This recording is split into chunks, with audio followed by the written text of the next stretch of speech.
Des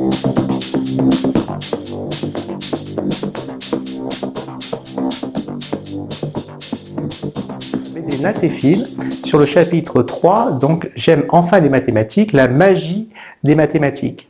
Alors j'ai travaillé un petit peu pour vous, pour faire une vidéo la plus simple possible, pour vous montrer donc la magie des mathématiques dans l'arithmétique.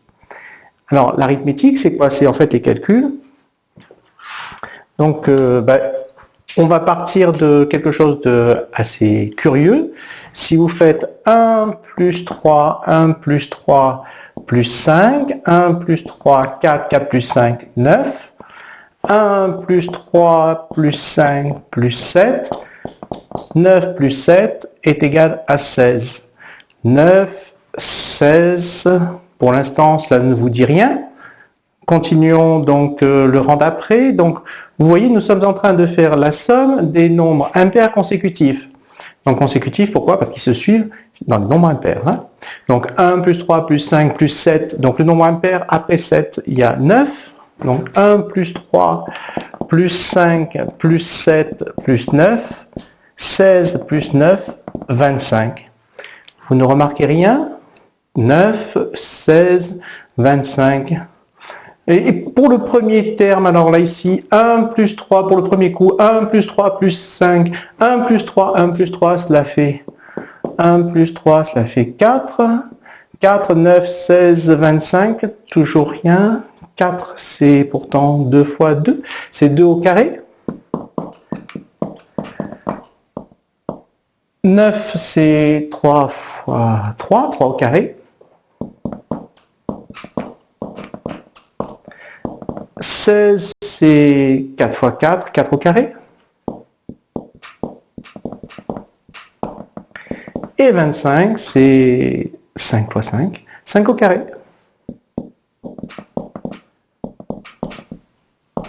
Deux au carré, 3 au carré, 4 au carré, 5 au carré. C'est quand même curieux que l'on tombe toujours sur des carrés. 2, 3, 4, 5, le suivant donc 6, 6 au carré. Est-ce que si on fait 1 plus 3 plus 5 plus 7 plus 9 plus 11, donc la somme des nombres impairs consécutifs, est-ce qu'on tombe toujours sur un carré? 36, est-ce que c'est 6 fois 6? Est-ce que c'est bien 6 au carré? Eh bien calculons. 1 plus 3, 4, 4 plus 5, 9, 9 plus 7, 16, 16 plus 9, 25, 25 plus 11 égale 36, oui c'est bien un carré, 6 au carré, cela fonctionne. Alors donc nous allons faire ce qu'on appelle une conjecture en mathématiques, c'est-à-dire que nous allons dire, nous avons quelque chose de bizarre qui se passe, et on va dire que la somme des nombres impairs consécutifs fait toujours un carré. C'est curieux, non? Est-ce que l'on peut expliquer ce phénomène? D'abord, est-ce que ce phénomène marche si on va jusqu'à 13, jusqu'à 15, etc. Essayons. Hein.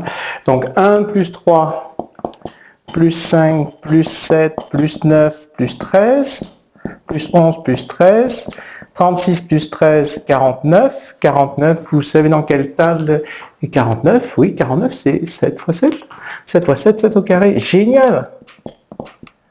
Est-ce que cela marche pour le terme encore suivant? Donc si on rajoute, non plus 13, mais 15, donc à la suite 15, 1 plus 3 plus 5 plus 7 plus 9 plus 11 plus 13 plus 15, donc je vous laisse chercher vous-même, 49 plus 15, 49 plus 1, 50, il faut encore ajouter 14, et 50 plus 14, oui, 64, ça fonctionne, 8 au carré, 64.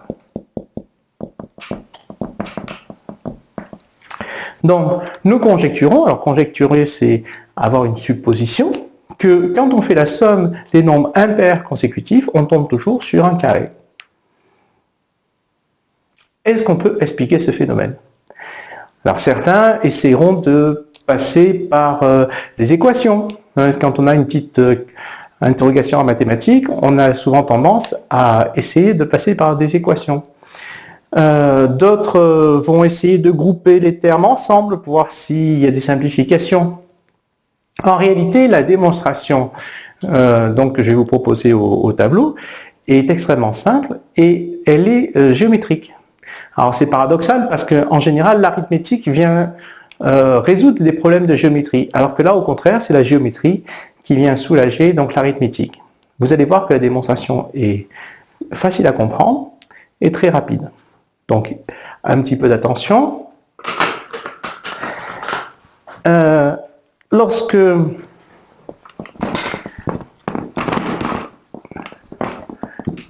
vous allez faire la somme des nombres impairs, donc 1 plus 3 plus 5, etc. Vous pouvez prendre une feuille de papier quadrillé et remplacer donc chacune des unités par un petit point. Alors par exemple, 1, je le mets là. Donc ça correspond à 1. 1 plus 3. Alors comment mettre 3 ici dans ce quadrillage? Eh bien, je vais décaler le 1 de 1 vers la droite et le descendre de 1 et compléter ici les deux trous de la figure pour avoir donc 1 plus 3. 1 plus 3, cela fait 4, 1 carré. Alors recommençons. Donc on part de la figure précédente, on la décale de 1 vers la droite et on descend de 1. 1, tac, tac, tac. Donc on décale de 1 vers la droite et on descend de 1. Et on complète par les deux trous manquants. Oui, puisque ici, celui-là, il est vide, puisqu'il n'y a rien dessus, et celui-ci aussi, il est vide, puisqu'il n'y a rien dessus. Donc ici, pour avoir le 5, c'est extrêmement simple. Je pars donc de 3, et je rajoute donc les deux boules pour avoir 5. 1 plus 3 plus 5. Sur quelle figure on tombe à nouveau?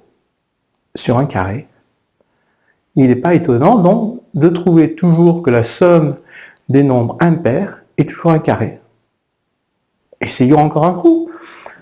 Donc, on part du 5. Il faut trouver 7. Donc, on part de 1 vers la droite, on descend de 1. 1 vers la droite, on descend de 1. 1 vers la droite, on descend de 1. 1 vers la droite, on descend de 1. 1 vers la droite, on descend de 1. Ici, donc, vous avez les 5 boules du rang précédent. Et nous allons compléter donc par les deux trous manquants pour construire le 7. 1 plus 3 plus 5 plus 7. Nous tombons sur quelle figure encore? Un carré de côté 4. Donc 1 plus 3 plus 5 plus 7, c'est égal à 4 au carré, soit 16. Ainsi de suite.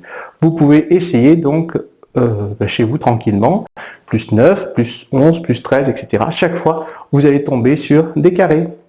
Voilà pourquoi la somme des nombres impairs consécutifs est toujours un carré. Je vous remercie pour votre attention et puis à bientôt pour le poste suivant. Merci encore.